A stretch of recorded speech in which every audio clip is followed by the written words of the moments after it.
Assalamualaikum warahmatullahi wabarakatuh. Alhamdulillahirabbil alamin wa bihi nasta'inu ala umuri dunya waddin.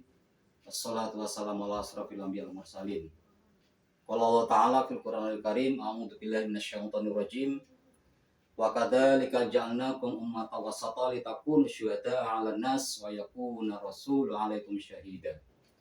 Wa qala aidan ya ayyuhan nas inna khalaqnakum min dzakarin wa unsa wanjalnakum su'uba wa qabaila lita'arafu in akramakum indallahi atqakum. Bapak dan Ibu semuanya, pada kesempatan kali ini kita akan membahas 9 kata kunci moderasi beragama. Namun sebelum masuk pada itu, pembahasan itu mungkin kita pernah mendengar bahwa moderasi beragama adalah titipan Zionis, moderasi beragama proyek pemerintah dan sebagainya. Bahkan ada yang lebih naif lagi bahwa moderasi beragama itu adalah upaya untuk menciptakan agama baru. Kenapa terjadi miskonsepsi seperti itu? Dikarenakan seseorang sering berpikir secara spontan, sehingga yang terjadi tidak memahami narasi keberagaman secara sempurna.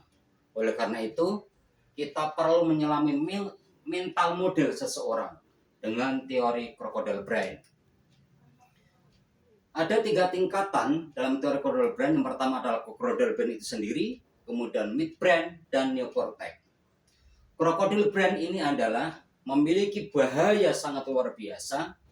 Kenapa demikian? Karena dia maunya cepat, jalan pintas, membodohkan masyarakat, menyentuh bahal prinsip, diskriminasi, kelompok, suku, agama, dan sebagainya. Yang kedua adalah midbrain, yang mana dalam tataran kedua ini, kelebihannya adalah mampu mengontrol penglihatan, pendengaran, gerakan bola mata, dan sebagainya. Dan tingkatan yang paling tinggi adalah neocortex, yang mana karakteristiknya adalah logis, kemudian analitis, dan memiliki keputusan dengan baik. Maka kita masuk dalam tataran mana? Dan yang melakukan atau memberi paradigma tentang bahwa moderasi beragama itu titipan Zionis, proyek, dan sebagainya itu. Kemudian selanjutnya kita masuk pada konsep moderasi beragama. Apa moderasi beragama itu? Moderasi beragama adalah cara pandang, sikap, dan praktek beragama dalam kehidupan bersama. Dengan cara mengimplementasikan esensi ajaran agama yang melindungi martabat kemanusiaan, kemasyarakatan umum, kemudian melandaskan prinsip adil, berimbang, dan mentaati konstitusi sebagai komponen dalam berbangsa. Lantas ada berapa indikator dalam moderasi beragama? Ada 4, yaitu komitmen kebangsaan, toleransi, anti kekerasan, penghormatan terhadap tradisi. Kita bahas satu-satu.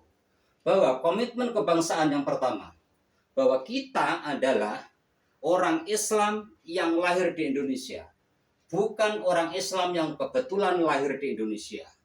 Oleh karena itu, tidak ada alasan apapun untuk tidak berkomitmen terhadap NKRI ini, yang tertera dalam indikator Undang-Undang 45 dan Pancasila. Yang kedua adalah indikator toleransi, bahwa agama apapun dan dimanapun pasti menganjurkan tentang kasih sayang, saling menghormati.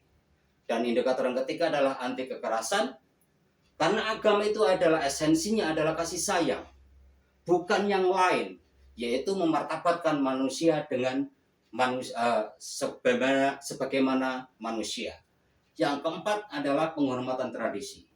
Tradisi itu adalah hasil cipta, karya, dan karsa, yang mana tradisi daerah manapun itu pasti dianggap sesuatu yang bagus, sehingga tidak ada tradisi yang lebih baik di muka bumi ini dibanding tradisi yang lain. Maka ada kaidah ushul fiqh adalah al-adatu kannas, bahwa adat atau tradisi itu adalah seperti atau menjadi dalil. Kemudian kita masuk pada 9 kata kunci moderasi beragama.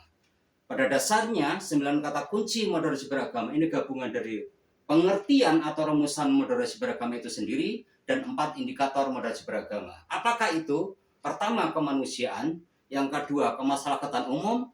Kemudian adil, berimbang, dan konstitusi. serta 4 indikator dalam moderasi beragama, yaitu komitmen kebangsaan, toleransi, anti kekerasan, dan penghormatan terhadap tradisi. Jadi di sini adalah kenapa ya moderasi beragama itu digaungkan dan dipraktekkan di Indonesia ini, karena sudah masuk dalam RPJMN, yaitu Rencana Pembangunan Jangka Menengah Nasional tahun 2020 sampai 2024 pada skala yang keempat, yaitu revolusi mental dan pembangunan kebudayaan.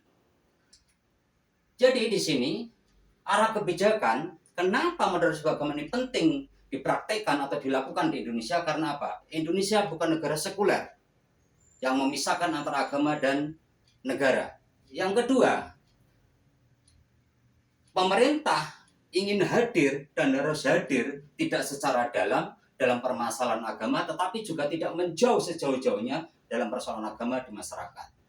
Jadi ada 5 arah kebijakan penguatan moderasi beragama. Yang pertama adalah penguatan cara pandang, sikap, dan praktek keagamaan atau beragama dengan jalan wasyatiyah atau jalan tengah.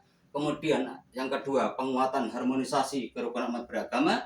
Kemudian yang ketiga adalah penyelarasan relasi agama dan budaya. Keempat, meningkatkan kualitas pelayanan kehidupan beragama.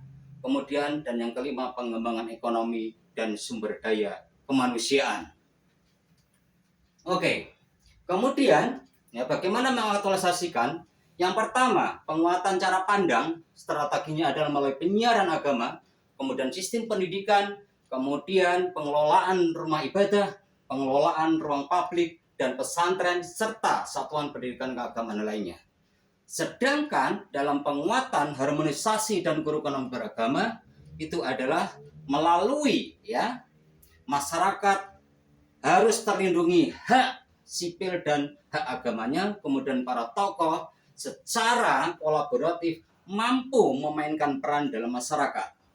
Sedangkan yang ketiga adalah relasi agama dan budaya, itu adalah baik itu dalam mengapresiasi budaya, kemudian ya melestarikan budaya, kemudian literasi budaya, dialog lintas agama dan budaya, kemudian perayaan keagamaan dan budaya, serta tafsir keberagamaan. Sedangkan yang keempat adalah peningkatan kualitas pelayanan kehidupan beragama di ruang publik, yaitu pelayanan publik yang pertama bimbingan keluarga, yang kedua jaminan produk halal, kemudian haji dan umroh, dan yang terakhir fasilitas pelayanan. Sedangkan dalam pengembangan ekonomi dan sumber daya keagamaan, harus penguatan ekonomi umat itu menjadi prioritas yang diatur dengan profesional, produktif, dan inklusif, baik itu yang terkait dengan dana sosial, dana haji, kemudian kelembagaan umat beragama. Dari sinilah maka pentingnya pengharusutamaan moderasi beragama di Indonesia, sehingga akan mampu menyelinap dalam tanda kutip dalam setiap lini, setiap komponen masyarakat. Ini mohon maaf apabila ada khilaf. Wallahu muwaffiq. Assalamualaikum warahmatullahi wabarakatuh.